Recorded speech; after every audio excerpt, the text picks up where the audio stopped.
overview of the 12 pairs of cranial nerves. I've seen some of you guys muttering to yourself, olfactory, optic, something like that, right? So I know that some of you guys have already had some previous exposure with the cranial nerves before, but what I'm going to do is that I'm going to tell you hopefully a little bit more about them, what they do, and especially how will they run within your cranial cavity all the way to their targets so that they can innervate those targets. Okay, that is my goal here. And as you can see here, I have prepared this handy table here so that I can basically tell you all about what the names of these nerves are, what are the numbers, also what do they do in a broad stroke setting, as well as how do you actually remember all that. Okay, so now let us begin. First off, let us list out the names of these nerves. First off, can somebody please tell me how many of these cranial nerves do we have? 12. 12 pairs. Very good, very good. That's what I'm looking for. Now, you need to remember that every single time when you have nerves coming out of your nervous system, either at your brain or your spinal cord, it's always paired. Okay, so there's going to be a left one and there's going to be a right one. Okay, now these cranial nerves, right? There are 12 pairs of them. And these 12 pairs are going to be numbered, essentially, by Roman numerals. Okay, so you will see cranial nerve number 1. 1 is a Roman number. Then 2 is also a Roman number. 3, 4, 5, 6, 7, 8, 9, 10, 11, and 12. They're all Roman numbers. Okay, so you use Roman numerals, and before each nerve, there will be an abbreviation, CN. CN is cranial nerve. So I will say the first nerve, or CN number 1, and you will have to understand that it is the first cranial nerve. Okay, the first cranial nerve. Now, for the names, okay, besides from these Roman numerals, each of these nerves have a name. Okay, have a common name. So now let's go through these names. Number 1. Can somebody please tell me the name of number 1, please? Olfactory. Olfactory, very good. So name number 1 is olfactory. How about number 2? Optic. Optic, good. Number 3, please. Oculomotor. Oculomotor, good. Very good. Oculomotor. How about number 4? Trochlea. Trochlea, good. So we have. I'm using mnemonic right now. Yes. How about number 5? Trigeminal. Trigeminal, good. Wow, you guys really know your material. Very good. So you have trigeminal. Then you have number 6. What's 6? Abducens. Abducens. Good. Abducens. Now, for abducens, the last letter could be T or S. Up to you. Okay? Now, how about CN number 7? What is the name of number 7, please? Facial nerve. Good. Very good. And it basically shows you a little bit about what it does, doesn't it? Okay, the facial nerve. Then you have CN number 8, which is vestibulocochlear nerve. Good. So you have vestibulocochlear nerve. So with a name like vestibulocochlear nerve, what do you think this nerve will do? Hearing. Cochlear is an inner ear structure that relates to hearing. How about vestibular? Balance. Very good. Balance of the head and head movement, essentially. It helps you sense the movement of the head and where the head is in space. Okay? So vestibulocochlear nerve is involved with hearing and the vestibular sense, basically like where the head is in space. Next up, number 9. What is that? Glossopharyngeal. Good. So you have glossopharyngeal nerve. Okay? So it has something to do with the tongue and the pharynx, isn't it? Yeah. Right. How about number 10? Vagus. Vagus. Anybody know the meaning of vagus? What is vagus? Vague. What is vague?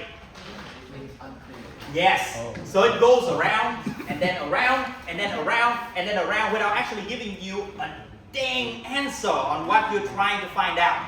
Right? So this is the vagus nerve. The vagus nerve will originate from your medulla oblongata and then it will travel to your chest and it will travel to your abdomen. It goes everywhere. So it wanders around. Vagus. Okay? Now, next up. 11. Accessory. Good. Okay, accessory. Sometimes you will hear this mentioned as the spinal accessory because of the fact that this is a cranial nerve, but it has a spinal component. Oh. It has a component that goes from the spinal cord up. Okay? We'll talk about that later. But accessory nerve, okay? And finally, number 12. What is number 12? Hypoglossal. Hypoglossal nerve. Good. Very good. Hypoglossal nerve. Very good. So now, how do you actually remember these names? Oh well, you guys already remember these names, so I guess it's not a problem for you. Okay? But you guys can remember these names because there is a mnemonic that helps you to do that. This mnemonic is this. Old, OP, occasionally, tries, trigonometry, and feels very gloomy,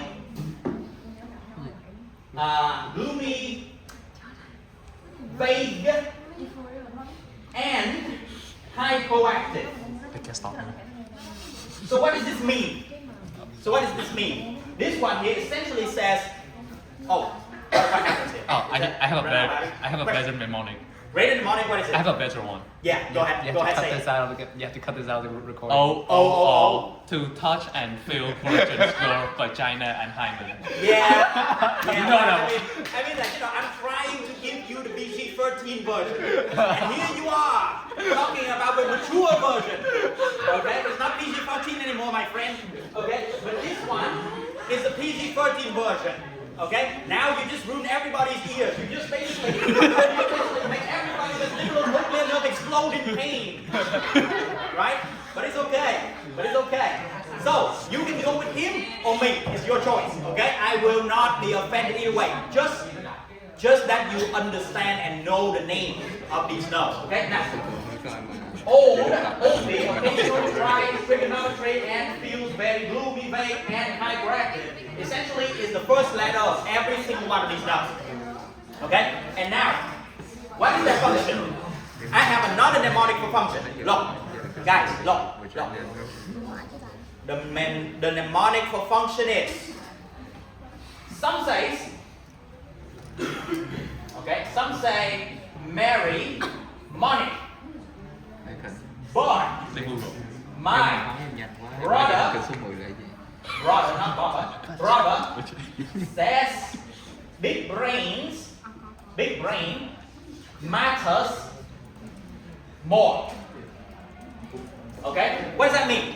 Anything that begins with an S is sensory only. Okay? Anything that begins with an M It's motor. is motor only. Anything that begins with B, Both? it's both. Okay? So essentially, what are some of the sensory only nerves? Can you please tell me what are some of the sensory only nerves up here, please? Olfactory. Yeah. Olfactory nerve, good. Optic. Yeah. Optic nerve, good. Facial. Wait, no. Oh no, vestibular. Vestibulocochlear nerve, good, because this one does not align very well with this one, is it? Okay, so there are three of them, right? There are three S's. Number one is the optic nerve. Number two is olfactory nerve. Number three is going to be the vestibulocochlear nerve. Those three are sensory only. How about the motor only ones? What are the motor only ones? Abducens. Abducens, yeah. Oculomotor, that's number three. So you got 6 and 3, and then trochlea, 4. So you got 3, 4, 6. Why is it 3, 4, 6? Because as you already learned the eye, okay, the extraocular muscles are controlled by 3, 4, and 6. Okay, so yes, those are motor only. Then you have 11 and 12. Those are motor only. Everything else is both. Okay, and both are the hardest ones. Why? Because you have all sorts of fibers coming from all sorts of nuclei. Okay, within the brainstem and other structures that's not the brainstem. Okay, so 5, 7, 9, and 10 are the worst of the worst. Especially 7 is the worst. Okay, especially 7 is the worst. 5 is just a lot. 10 is just long. But 7 is the absolute worst. So, what we are going to do in this lecture is that I am not going to tell you everything to know about these nerves. Because if we do that, then we will do it to probably 5 a.m. tomorrow. Okay? So I'm going to tell you the most important ones that you need to know. Okay? And we'll begin with expanding this. Okay? Because function is not just sensory only, motor only, or both. You have to know sensory only of what? What sensation? Okay, motor only to where? Which muscle? Okay, and both. What's both? What does that even mean? Okay, and so we are going to expand that, and we are going to talk about the course of some of the cranial nerves, especially the easy ones today, so that you understand and know them. Okay. All right, but first, please take a photo of this. Wait, what is B? B is a bow motor. Very good. So now, another thing that immediately you will need to understand is that if you read a Vietnamese anatomy textbook on cranial nerves, there are two definitions. The first definition is true origin. And the second definition is false origin. What does that even mean? Now, is everybody got this table yet? I'm going to erase it, okay?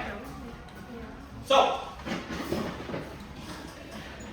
what is true origin? What is false origin?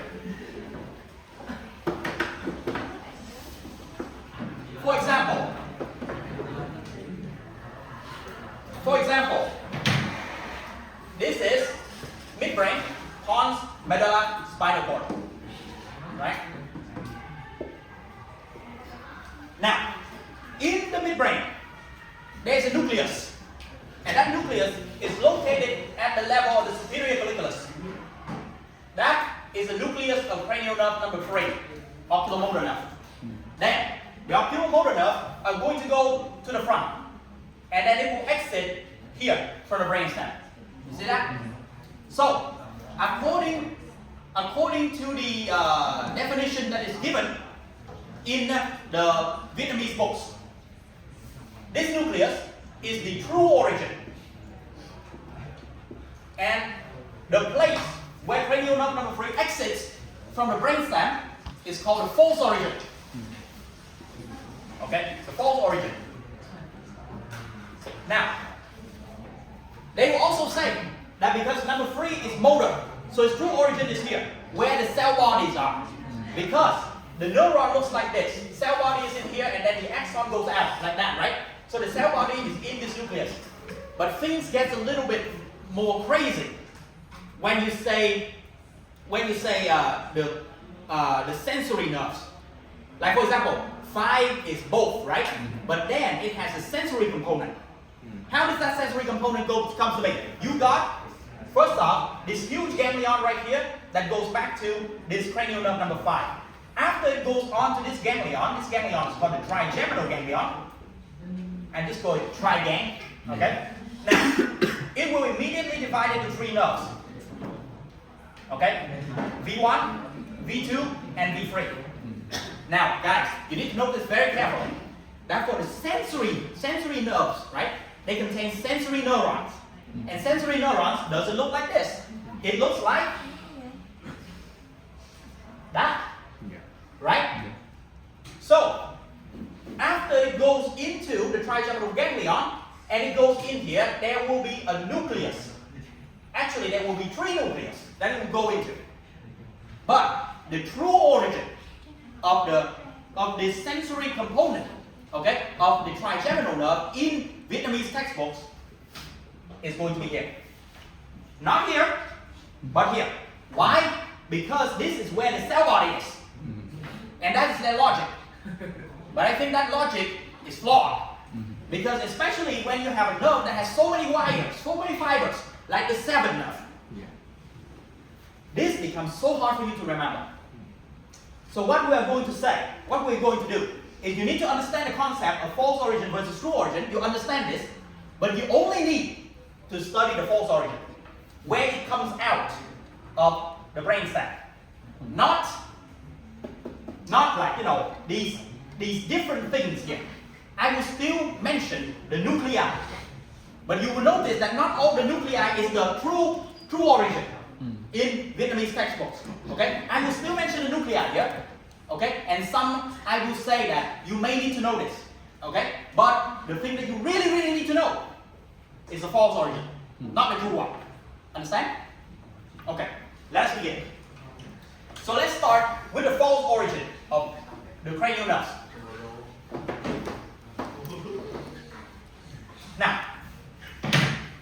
start first with cranial nerve number 1. Okay, the olfactory nerve. So the olfactory nerve has its origin at the nasal cavity. Okay, so now what does that look like? This is your nose, right? This is your nose. This is your mouth. Okay, it looks like a shark. Let's see. Yes, this is the mouth. Okay, nose has a nasal cavity, correct? Correct? Right. So up here, the nasal cavity, there is an epithelium at the top here. You see? And that epithelium right there is called the olfactory epithelium. Okay? And above that epithelium, there is a bone. There is a part of a bone, to be honest. A part of a bone is here. And there are a whole bunch of holes within that bone. Do you still remember what the bone here is? What is the name of that bone? What is that? Ethmoid bone, yes. And this is what is known as the cribriform plate of the ethmoid bone. Cribriform plate. So now, notice very carefully. The origin of cranial nerve number 1, right? In all textbooks, not just in Vietnamese textbooks, all textbooks, is going to be here, in the olfactory epithelium. Essentially, all of the things I'm drawing there, they are all cranial nerve number 1. And the origin is here. Then they will pass here, right? And then they will pass inside there to their false origin. Okay? And their false origin is this structure right there. That is under the brain, where you will get all of these neurons to go over that structure, okay? And then they will go into the brain, okay?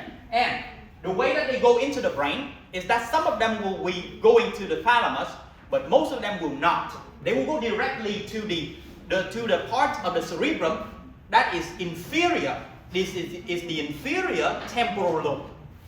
Okay? Inferior temporal lobe. And through all of this, okay, what I want you to know is this, right? This structure there is the false origin of the nerve. And this is what is known as the olfactory bulb. Okay, the olfactory bulb. Yes. And the olfactory bulb is the false origin of the nerve. Then, from the olfactory bulb, you will have the olfactory tract. Okay, the olfactory tract. And the olfactory bulb and the olfactory tract is what people usually say when they say cranial nerve number 1. So when they say cranial nerve number 1 on the brain, what it really means is olfactory bulb here, olfactory tract right there, and moving into the brain. That is cranial nerve number 1, right? So you need to know the false origin, olfactory bulb, okay? And then you will need to know that from the olfactory bulb, you have an olfactory tract that goes to the brain as the inferior temporal lobe, okay? That's it, okay? So that's number 1. Now, let me ask you, what is this nerve going to help you with? Smell. Yeah. You will use this one to detect the smell. What there is the smell inside of, like, the air or something like that. But now look, the fibers of the actual olfactory nerve will have to go through these holes, right, in the cribriform plate. Yeah. So what happens if you were to damage this olfactory epithelium? Do you think you can smell? No. Yes. Huh? Do you think if you damage this, do you think you can smell? Partially, because I remember olfactory is one of them. What is that? I mean, there are lots of olfactory nerves. Right. There are a lot of them. Yeah. So if you damage this, only one of them or all of them. I mean, if you damage one of them, then you obviously will still be able to smell in some other areas. But like, for example, there are situations where there are firefighters, you see. There are firefighters that go into a building on fire to help people inside that building. Sometimes they inhale the smoke, and in that smoke there's toxins, right? And those toxins goes over here and basically disable all of these like nerve endings right there. Do you think they will be able to smell afterwards? No. They will need to wait until these things regenerate in order to be smelling again. A process that can take months. Okay? So So if you damage this scribiform plate, or if you inhale some sort of toxic smoke or something like that, you may lose the ability to smell. And if you lost the ability to smell, it's called anosmia. Okay? Anosmia. Okay? So one type of anosmia is because of the damage to the olfactory epithelium. So that's number one. Okay? So now, how about number two?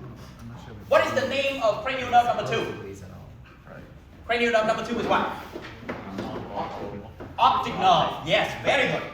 And in order to understand how the optic nerve works, we'll have to draw a couple of pictures. Number one, here and here.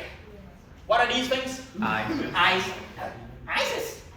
And then from the eyes, right, we'll have one nerve that goes back here, one nerve that goes back here. What are these? Optic nerve. Optic nerve. So this is cranial nerve number 2. Okay? And then, what you need to know is, number one, the optic nerve will go through a canal as it goes into your brain. Right? What is the name of that canal? Optic canal. And another thing also goes through that canal. Not just the nerve, but another thing that goes through that canal. What is that thing? Trochlear, No.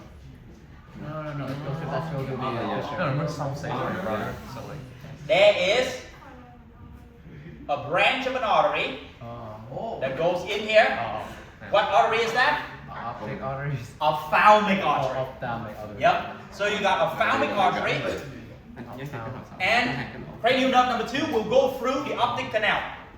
Right? Optic canal. And then, when it goes into the optic canal, because it's a sensory nerve, right? So it transmits information from the eyes all the way inside to your brain, right? Yeah. Now, after it goes through the optic canal inside of your middle cranial fossa, what happens is, these two are going to cross with each other. See that? It's going to cross with each other. Okay? And that cross right there is called an optic chiasm. Right? And at the optic chiasm, some of the fibers are going to cross to the other side, while some fibers still runs parallel. I'm not going to tell you which fiber is what, because if we do that, then it will take a lot of time. I'm just going to tell you that at the optic chiasm, some fibers cross to the other side, while some fibers stays and runs on the same side. Okay? And then after that, you will have these two things that are going to go on the opposite side with the optic nerves. And you call these the optic tracts. Optic tracts. So you got optic nerve, optic tracts, and what's this? Optic chiasm. Okay? Good. Now, where's the optic tract going to end up with? The thalamus. Good. Thalamus is Thalamus, right? Good. Very good. So they will end up at the thalamus, right? But where's the thalamus? Let me tell you. Here, the optic nerves are going to end up at the thalamus, but the thalamus looks like this, right? And two thalami on one side. But at the outside of the thalami, there are going to be two swellings. This one is called the lateral geniculate body. This one, medial geniculate body. Right? And these two are going to end up at the lateral geniculate body. Right? And from the lateral geniculate body, there are going to be these two connections. Right? That connects some of the fibers to a structure in the midbrain. This one here and that one there. Anyone still remember that structure? Can you say that again? Yeah. So from the lateral geniculate body, some fibers are going to go to a structure at the back of the midbrain. So midbrain is this, right? At the back of the midbrain, there are going to be these two. So what is that? Epicaliculi or? Yeah. These are the colliculi, but you have superior and inferior. So which one does this go to? This one is what? Superior colliculus. Okay? Superior colliculus. And then, for example, if you have something like, that you need to react right away, like a reflex, like for example, you see a car that's speeding towards you, you need to get out of the way, right? So, from the superior colliculus, fibers are going to go down. You call these fibers the tectospinal tract. And the tectospinal tract is going to go down to the skeletal muscle center. move out of the way. Right? So yes, this is for reflexes. But only some fibers goes here. Most of the fibers, they will go for a lateral geniculate body and make these things. And these things are called, oh, not here, right here, yes, yeah. These things are going to be called the optic radiations. Optic radiation. Right? Optic radiations. And the optic radiations are all going to go all the way to the posterior part of the brain. At the occipital lobe. Occipital lobe. Okay? And that is why, if you damage the occipital lobe, can you see? No. No. Right? So yes. So you will have this schematic here of the cranial nerve number 2. So where is the false origin in all of this? Lateral geniculate body. Right? The lateral geniculate body is where it goes into the brain. Right? Yes. So yes. That's essentially what that is. Okay, that's the false origin. Lateral geniculate body. So you look, yes, question. How does it go from superior colliculi to the optic radiation? No. The pathway to go from a lateral geniculate body to superior colliculus is basically an alternative pathway. Oh, alternative pathway. For reflexes. Okay? For reflexes. Like for example, if you have to dive out the way of a moving car that's moving towards you, then you need that in order to initiate the connection to the tectospinal tract so that you can have these reflexes. Right? So this is an alternative pathway. The main pathway is the one that goes from the lateral geniculate body to the occipital lobe. Okay? So you call these optic radiations. Okay? So once again, let's review this here. These are the eyeballs, right? And from the eyeballs, you have what? Optic nerve. Good. And then you have Optic chiasm. Then you have optic tracts. Then you have the lateral geniculate body of the thalamus. Then you have the optic radiation. optic radiations all the way to the occipital lobe. Okay? Very good.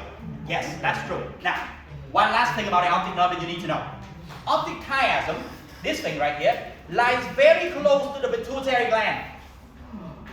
So what happens if you have an enlarged pituitary? It is going to press on this. Oh. And your vision is going to be affected, isn't it? And when it presses on this, if this is the vision field of your right eye, and this is the visual field of your left eye, if you have this situation that's happened where the pituitary gland compresses the optic chiasm, you will still be able to see the inside of this and the inside of this, but for the outside here, you will completely not be able to see. Okay? We call this bitemporal hemianopsia. Okay? Don't need to know that yet. You just know that if something compresses the optic chiasm, you still be able to see on the nasal field. But the temporal field, you cannot see the temporal field.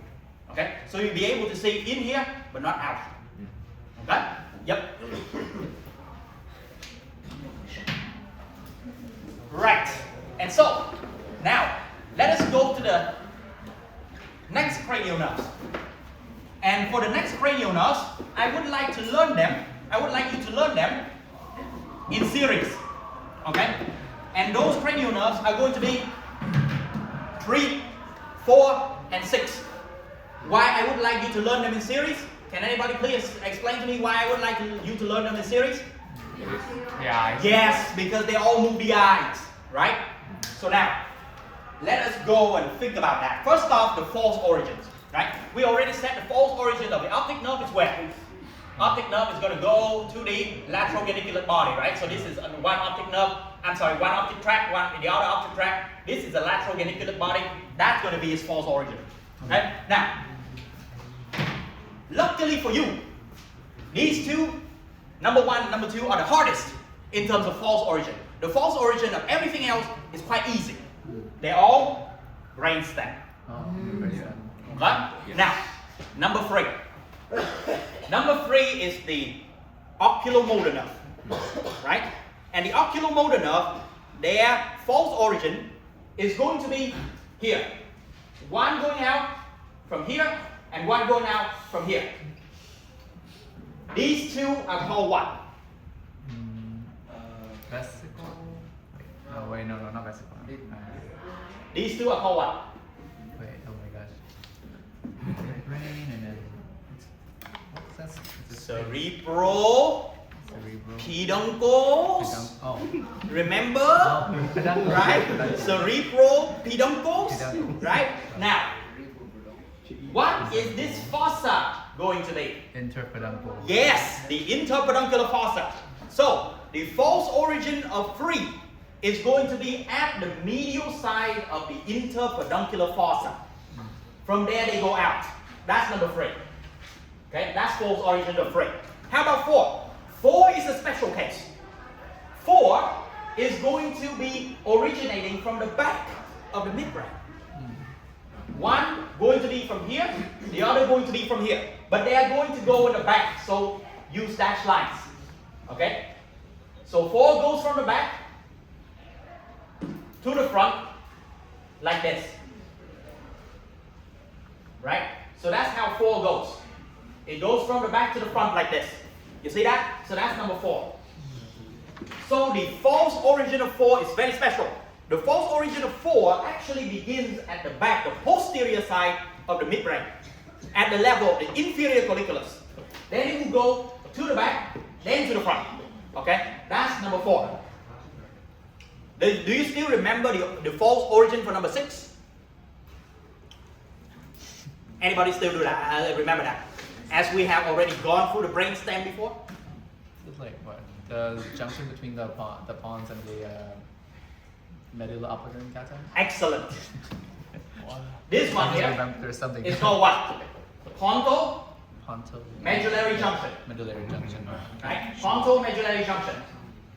At the medial side of the ponto medullary junction, you have one nerve, and you got the other nerve that goes out. What is that? Number 6. Number Brain. 6. Number 6. Right? So that's your number 6. Okay? So, in order to understand these 3, you may need to also draw them in a more lateral style, lateral fashion. What's that? What's that? This one? Is that the... This. What am I looking What is this? at? Oh. The what? Huh? What is this? No, this... Midbrain. Midbrain. Oh. Yes, what is this? Pons. What is this? Medulla. Medulla. Oh, okay, very good. Strong. Now, pay attention, right? In the midbrain, at the level of the superior colliculus, there is going to be a nucleus inside there. This is the 3rd nerve nucleus. Why? Because number 3 is motor only. So, it has only one nucleus, the motor nucleus. Clear? So the motor nucleus of 3, right? Actually, 3 actually have 2 nuclei. But the main one is the motor nucleus of 3. The motor nucleus of 3 is here, right? From there, fibers are going to go forward and exit here at the interpeduncular fossa. Right? So that's number 3. So now, at the level of the inferior colliculus, there is going to be another cranial nerve nucleus. This is nucleus of 4. 4 is only one. One function, the motor function. So it has only one nucleus. Okay? So the fibers that from 4 are going to go to the back first. Right? They cross themselves as they go to the back. Okay? So the cranial nerve number 4 on the right, on the nucleus on the right is going to go on to the left side and reverse. Okay? And then after that, they will exit at the back and then move to the front. Okay? So the exit of cranial nerve number 4 is special because it is the only one that exits from the back. Okay? Instead of the front. Right? Everything else exits to the front. And now finally, the nucleus of cranial nerve number 6 begins here at the pons. Okay? This is nucleus number 6. And then after that, fibers are going to go forward. Right? And exits here at the pontomedullary junction. Right? Now, I'm going to tell you a little bit more about cranial nerve number 3. Actually, it's not just the motor nucleus of 3, but there is another nucleus. And that nucleus is around here somewhere. That nucleus is the parasympathetic nucleus of brain. Oh. Also called Edinger-Westphal nucleus. Edinger-Westphal nucleus. And that one is going to give up a parasympathetic component that goes alongside cranial nerve number 3. We're on camera. Okay? Okay? Got it so far? Yep. Right. So now, look. As they go forward, these guys will eventually want to get to the eyeball, right? Right? To the eyeball. So let's just say that you have the orbit here. That contains the eyeball. The eyeball is contained within here. Okay? That is contained within here. Okay? Now, you have the anterior cranial fossa, the middle cranial fossa, and then you have the posterior cranial fossa like this. Then, you will notice something very interesting like this. These 3 nerves, as they go forward, okay, this one here runs in the same like, nerve, which is number 3. Okay? And that nerve right there is going to go forward like this. 4 is also going to go forward like this. 6 is going to go this way and then go forward. And here, and around the middle cranial fossa and around the pituitary gland, there is one structure that they will pass. That structure looks like this. Not really. Here, that structure will look like that. It basically is a kind of rectangular structure. Okay? There will be a superior wall, a medial wall that you do not see, a posterior wall, a lateral wall. This one is a cavernous sinus. Ever heard of that? Not really. Cavernous sinus is a venous sinus on the 2 sides, of the pituitary gland. Okay? Cavernous sinus basically is a big vein, right? It's a big vein, but it forms like this rectangular structure. Okay? So this is cavernous sinus. Cavernous sinus. And now these 3 nerves are going to do something very interesting here. Cranial nerve number 3 is going to run on the lateral wall, okay, of the cavernous sinus, and it's going to run like this. And then at the end there, it's going to be divided into 2 branches. Okay? Cranial nerve number 4 is going to run at the lateral side, okay, of the cavernous sinus along with 3 to go forward like this. Okay? And then when you go to 5, cranial nerve number 5, you will see that this is 5-1, this is 5-2. So you have on the lateral side of the cavernous sinus, you have 3, 4, 5-1, and 5-2.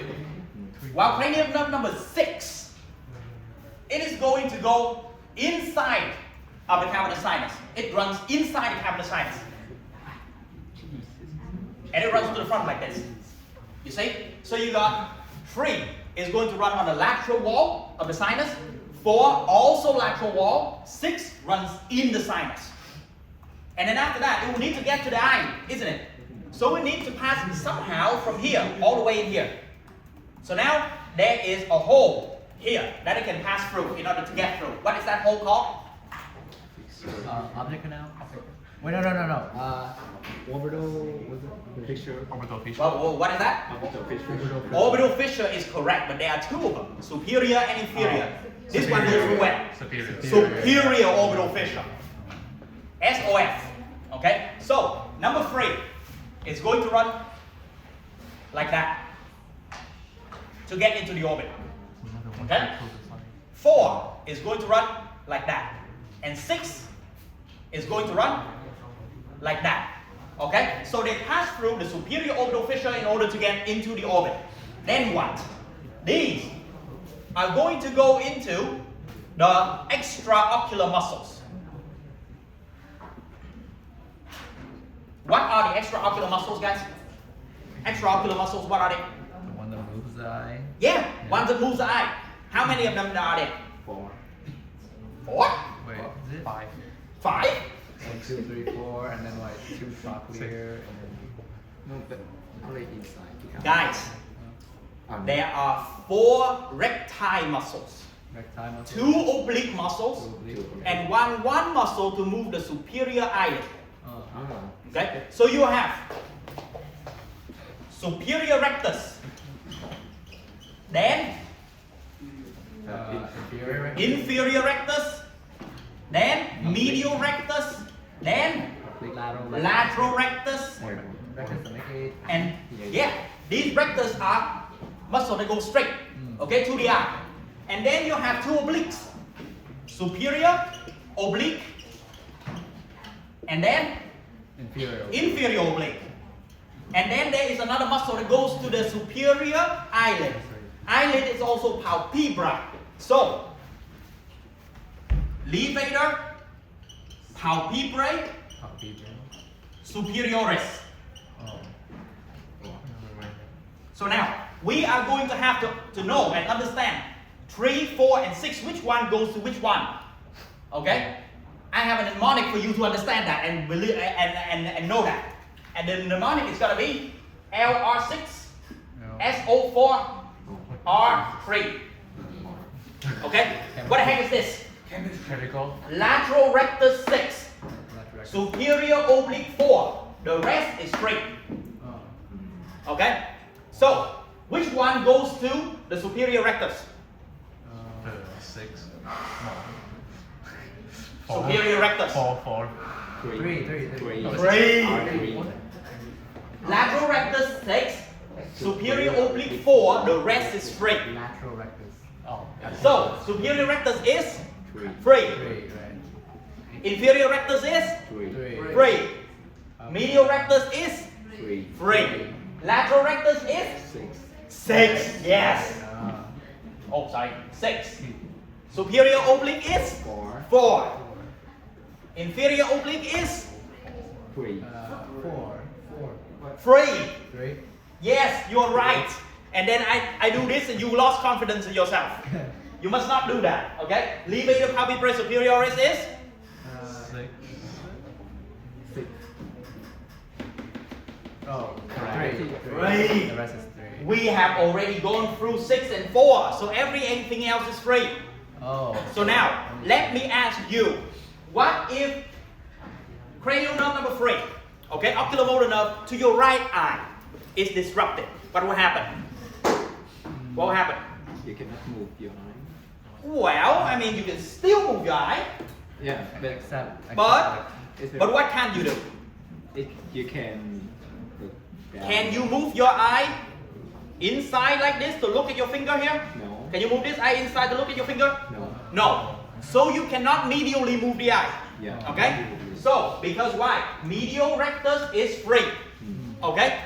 But if your medial rectus is lost function, then what will your eye do? It will drift to the lateral side. Right? Yeah. You will call it lateral strabismus. Lateral strabismus. Okay? And another thing that can happen, okay, is that can you move the levator palpebrae superioris? No. Yeah, because So what will happen to your eyelid? it's really It will droop. It will droop. Right? It will droop. Right? And you have no way to kind of just move it up. Right? You call that ptosis. Right? So you call that ptosis. Okay? So ptosis is when your eyelid droops and you have no way to pull it up. Ptosis. Okay? And then after that, let me ask you. Okay? What if your lateral rectus and your cranial nerve number 6 is affected? What can't you do? 6. But you cannot look to the side. Yeah, you cannot look laterally. Yeah. Your So, eyes. if you're on an exam and your lateral rectus fails, you cannot copy your friends. Okay? You cannot copy your friends. Alright? Okay. Or, actually, there's one more. Because of your lateral rectus is paralyzed, your eye is going to drift medially. So, medial strabismus. Okay? And then, tricky thing is, what happens if your superior oblique is paralyzed? Okay? There is a way to test the superior oblique. You call the patient to look into the middle with your finger and goes down. Okay? The action of looking down is performed by 2 muscles. But if you look in the middle and goes down, the superior rectus is the one that does that. So if you do that, then you isolate the superior rectus. Okay, you test it by doing this and go down. Okay, so if your cranial nerve number 4 is affected, what's going to do is that the patient are going to have trouble with something that requires them to look in and down, like reading a book or going downstairs. Okay, they'll have trouble with those things. Okay, so remember these things, guys. Remember these things. They are very, very important. Okay, and one more thing. Remember, cranial nerve number 4 also have a parasympathetic component, right? So what will this parasympathetic component do? Control. It will. What is that? Control the footprint. Yeah, good. It will go to the inside of the eye. This is a component that will go to the inside of the eye. Everything else goes to the outside, to the muscles, right? This component here goes to the inside of the eye and control 2 muscles, ciliaris and sphincter pupillae. Okay? So, it will make your pupil tighter and smaller. Let's go keep. Okay? And as well as adjusting your lens for near vision. Why? Because parasympathetic, look, this one is a parasympathetic fiber, right? Parasympathetic is rest and digest. If you're resting and digesting, do you need a big pupil? No. No. You need a big pupil to look at the dog as it coming to bite you, Yeah. right? But you don't need a big pupil when you're just focusing on the TV, right? And so because of that, it constricts your pupil, okay? As well as it is going to make your lens adjust for near vision. Okay? So now, we have gone through 1, 2, 3, 4, and 6. Let's talk about 8. Okay, let's talk about 8. Let me ask you, number 8 is sensory or motor? Or both? 8 is 8 is sensory or motor? Or sensory. both? Is sensory. Good. Okay, sensory. 8 is sensory. Now, first off, where does it come out of the brainstem? Where do you think? Where do you think 8 comes out of the brainstem? Or actually, should I say go in? Because it's sensory, so it needs to go into the brain, right? So where does it go into the brain? Yeah, what was it? Internal acoustic meatus. Internal acoustic. Okay, that's fine. So you will see that you have cranial nerve number 8 right here, Yeah. and it goes through a hole here called the internal acoustic Meters. meatus. Meatus. But then it will have to go into the brain, right? Yeah. Where? Where? Also no. Thalamus? No. It's just Oh. below the Ah. epic. It's just below the vision brain. Here. Look. No. You got 6, right? Yes. Outside of 6, there's 7. Uh-huh. Outside of 7, there's 8. So 8 goes through Oh, Here? okay, to the junction 2. and here. Oh. Okay? On the lateral side of the pontomedullary junction. Okay, on the lateral side of that. Now, how does this nerve work?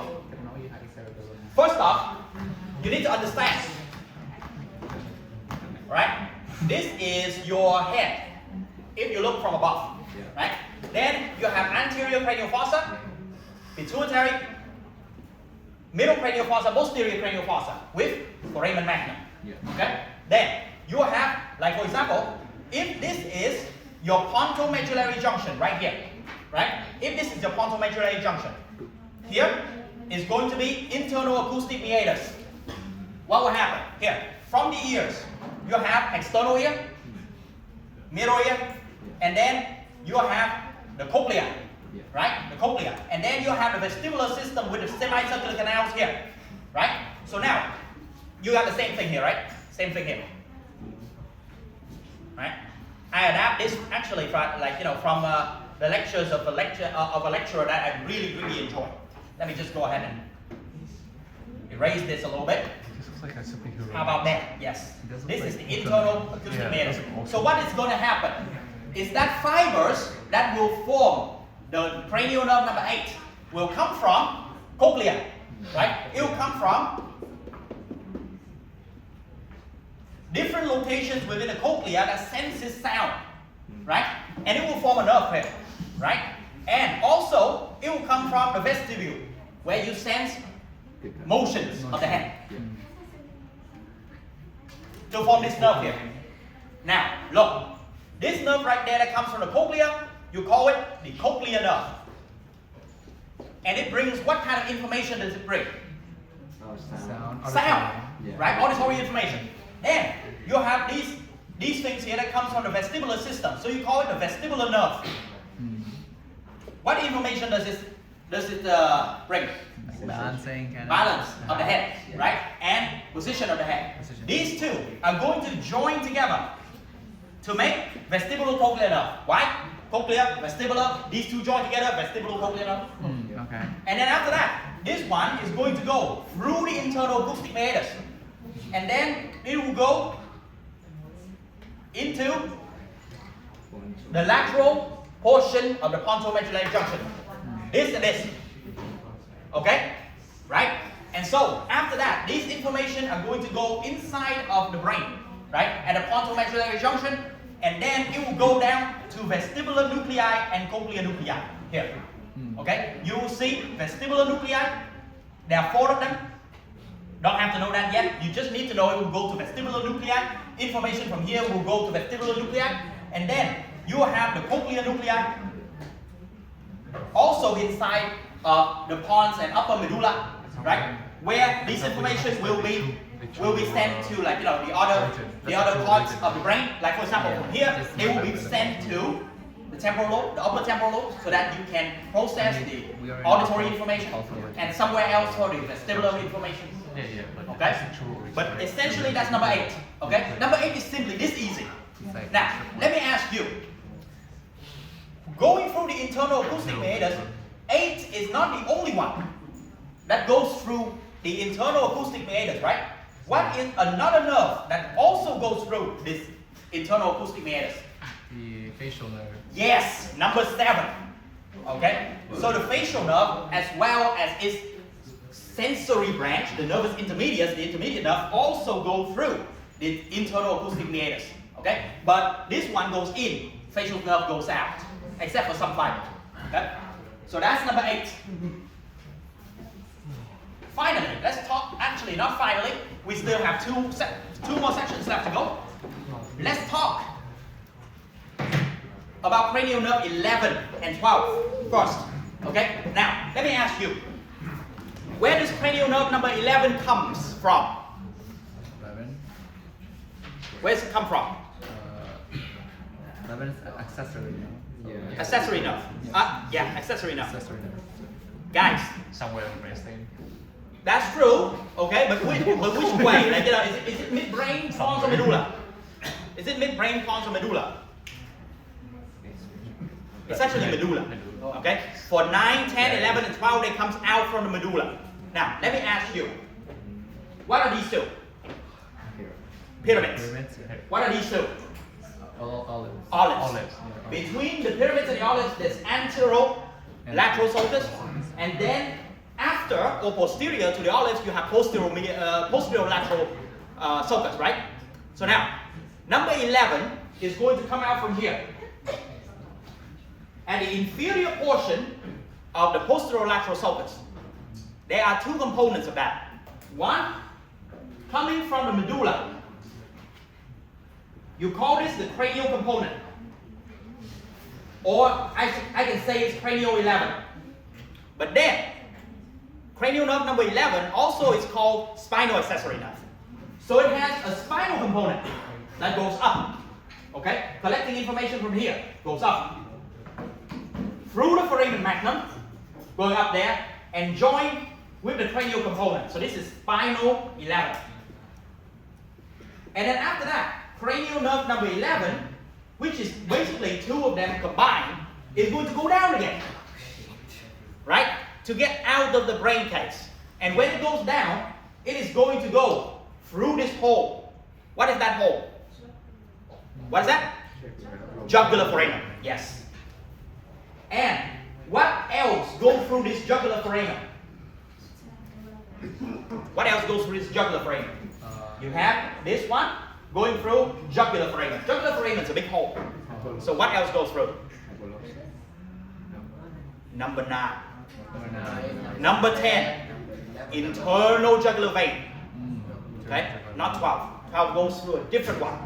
Okay? But 11 After going through this hole, very easy. You just know that it goes into and supply two muscles. Okay? Sternocleidomastoid and trapezius. Yes. Okay? So there's only one motor nucleus within here. Okay? And that nucleus is basically the nucleus ambiguous. Okay? You don't really need to know, that information, but it's okay. Okay? Let's just go ahead and. This name is ambiguous. Yep, there we go. That's the name. Oh, whoops. Not really. Ambiguous. What's an actual name? Here. Oh no, man. You see that the nucleus ambiguous, okay, is the one. Oh no, I'm sorry. This is a glossopharyngeal nerve. A bunch of like old men from the Vagus, this one, yes. So inside here, right, you see that there is going to be a nucleus in here. It's not shown in here for some reason, but it's nucleus ambiguous. Okay? And it's going to have a cranial portion and a spinal portion. And they both go through the jugular foramen around here. And then after that they go down and supply the trapezius and the sternocleidomastoid muscle. Okay? That's all. That's all about that's all about cranial nerve number 11. Now, let me ask you, how about cranial nerve number 12? Where is its false origin? Yeah, there's like two now.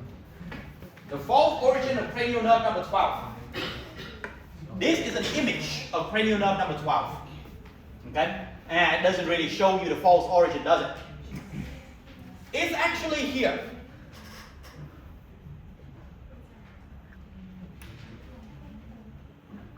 Anterolateral sulcus. Okay? 12 is going to be formed, and then it's going to go out. Okay? And when it goes out, it is going to go through a hole. What hole is that? This one has its own hole. So what do we call this?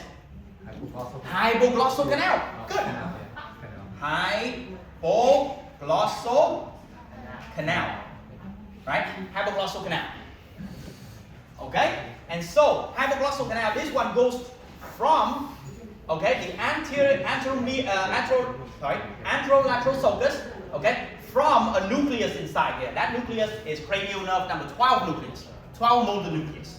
And then after that, it will go through the hypoglossal canal. And where is the ultimate destination? What muscle does this one innervate? Tongue muscles. Almost every tongue muscle except for one.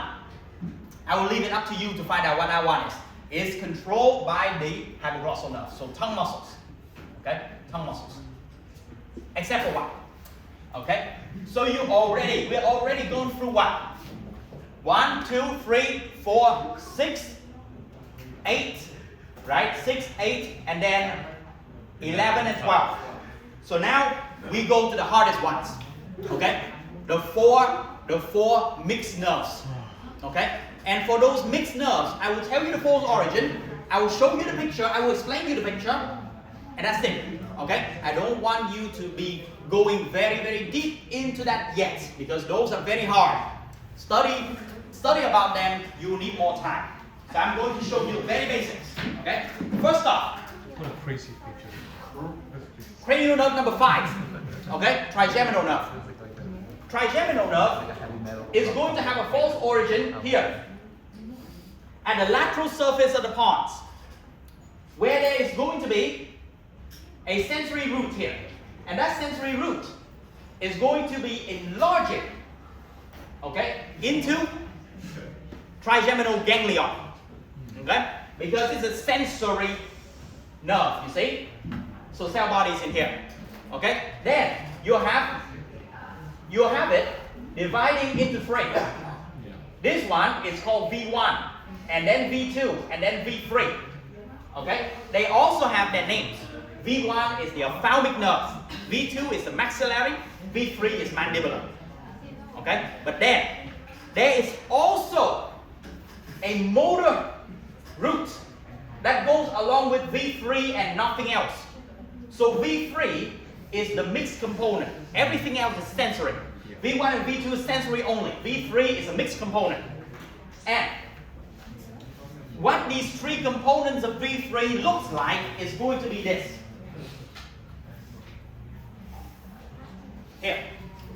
So look, this is a sensory route, right? Coming out from the pons, actually going into the pons. Then you have trigeminal ganglion dividing into three. V1, V2, V3. Okay? V1 goes into the orbit, supply a whole lot of sensory in the orbit, and then becoming the nerve that goes up here and supply the area of skin on the forehead and scalp. Right? Then you have V2. V2 are mostly going to supply upper teeth, nasal cavity, as well as the skin along the nose here, as well as all the way down, all the way to your zygomatic and a little bit up into your temples. Okay? And then finally, V3 is going to go down here. Okay? And it's going to divide branches that goes to your tongue. It will take information like if your tongue is poked by something, you will know that the tongue is poked by something. Okay? So somato sensation from the tongue, not taste. Okay? Taste is 7 and 9 and 10. Okay? Not this one. This one is somato sensation. Okay? From the anterior to further tongue. Then there will be another branch that goes in here, supplies the lower teeth. Right? Supplies the lower teeth. And then there will be superficial branches going through here and supply the skin of the lower jaw. You see that? So, essentially, all of these are sensory. But then you see there is also motor route that goes along with V3 and nothing else. Where we go to? Muscles of mastication.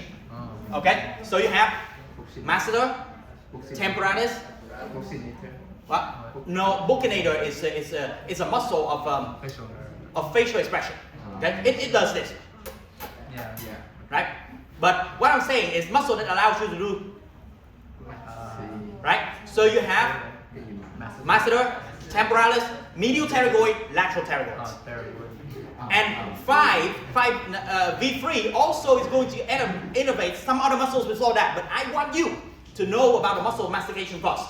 Okay? Because they are the most important. Right? So the muscle of mastication, masseter, temporalis, medial pterygoids, lateral pterygoids are all going to be innervated by this thing, the motor route of 5. Okay? So 5 is a lot, but it's just a lot. It's not hard. 7 is hard. And 7 looks like this. Okay? So now, when you go on 7, you have to understand something. 7 not only has a motor component, and that motor component will eventually innervate all muscle of facial expressions. You can do this because of 7. Okay? So it will innervate all the muscle of facial expressions, and it also is going to innervate a whole lot of other things, like some sensory from the ears, okay? As well as crying, lacrimation, as well as salivation, as well as taste from anterior to further tongue. It also innervates all of that. Why? Because it has another component here. This is 7 proper, okay? This is the motor of 7 that goes out and innervates all of the muscle of facial expressions. But also it has another component. This component, people call it the sensory part of 7, but it's not true. Because lacrimation and salivation is motor. It's parasympathetic, but it's still motor. Okay? So this one is called intermediate nerve. And now I'm going to tell you this. Don't even try to study that yet. Okay? Just know this. 7 proper, okay, is going to innervate your muscles of facial expressions. Then the nervous intermediates will have some functions. And the 3 most important functions is number 1, parasympathetic, number 2, parasympathetic, and number 3, sensory. Actually, this is special sensory, taste. Okay? Now, parasympathetic to where? Lacrimal gland. So you can cry. Okay? Lacrimal. Parasympathetic to your sublingual glands and submandibular glands. Okay? Sublingual and submandibular glands. So that you can salivate. Some with your salivation. Then, taste is from anterior to third of tongue. Okay? Anterior two third tongue.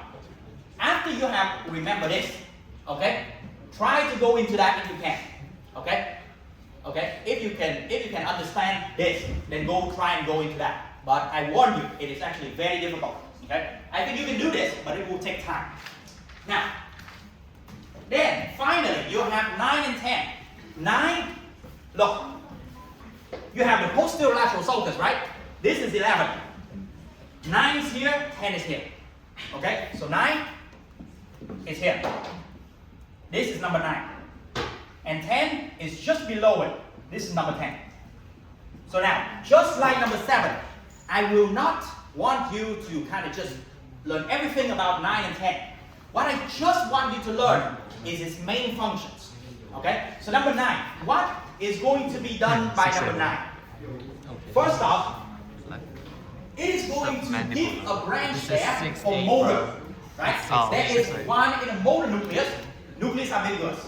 Okay? It will give a motor branch to stylopharyngeus muscle. Okay? Stylopharyngeus muscle. For what? For facilitating swallowing. Not the main muscle in swallowing, but helps. Okay? Stylopharyngeus muscle. That's motor. For the sensory, okay, this one will give you sensations very importantly from the carotid sinus and carotid body. Carotid sinus is used to monitor the blood pressure within the body, while the carotid body is used to monitor the CO2 levels and the O2 levels in the blood. Okay, so that you know and correct it if there's something wrong. Okay, now next up, you also have, remember, the cranial nerve number 7 is only taste for the anterior 2/3, right? The posterior 1/3 is shared between 9 and 10. 9 and 10. Okay, so what do you have so far? Number 9 will have number 1, motor. 2, stylopharyngeus. Stylopharyngeus. Okay, then what? Then it's going to have sensory from carotid body and carotid sinus. Okay, then after that, it will have taste. Taste from what? Number 9, taste from what? 1/3 of posterior. Yes, 1/3 posterior tongue. Good. Posterior tongue. And then finally, parasympathetic. 2, parotid gland. Remember, number 7 is only sublingual submandibular gland. This one goes to parotid gland. Okay? So yes, that is always functions. And now finally, let's talk about 10. Okay? 10 is just long. Okay? It's not hard, just long. Okay? So now, number 10. There are many, many functions of 10, but I would like you to remember only 3 functions. Okay? Number 1 is sensory. It is basically, there are a lot of sensory fibers from the viscera, or the thoracic and the abdominal cavity that goes back, okay, to the brain via 10. That's sensory, okay, from the viscera. And then 10 is also parasympathetic, okay.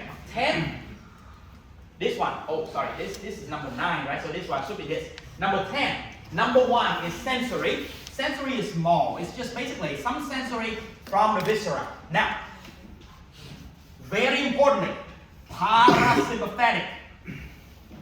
Okay? 2, thoracic organs, abdominal organs, all the way to the end of the transverse colon.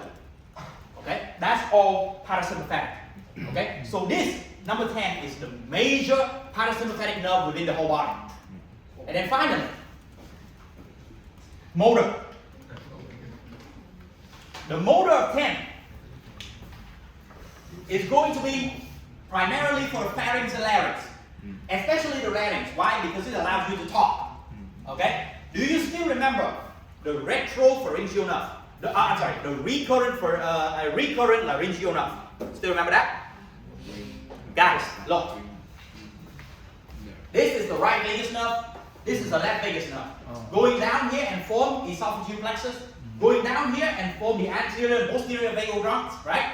But now look, here, at the level of this at a level of like, you know, the brachiocephalic trunk, Vagus the right vagus nerve is going to give a branch that goes back up. Recurrent. Yeah. Right? Yeah. And then here, at the level of aortic arch, the left vagus nerve is going to give a branch that goes back up. Yeah. Those are recurrent laryngeal nerves. Where do they go to? The larynx. The larynx. Yeah. And in the larynx, they will innervate every muscle in the larynx except for only one. I'll leave you to your home to find out what that one is. Okay? But yes, the motor is for the muscles of pharynx and larynx. Okay? And that's it. And that's all for today. Thanks. Wow. I'm so sorry today. That's all for today. I'm so sorry today has gone a lot out of hand. But I hope that with this introduction, you have already known about these cranial nerves and what they do. Any questions before we are done here? Questions? Questions? Okay, so we have already taken attendance for the day. Is anybody hasn't taken attendance yet? No? Good. All right, you can go now. Thank you. Bye bye. Tạm biệt đây. Bye. Sorry guys, because this go all out of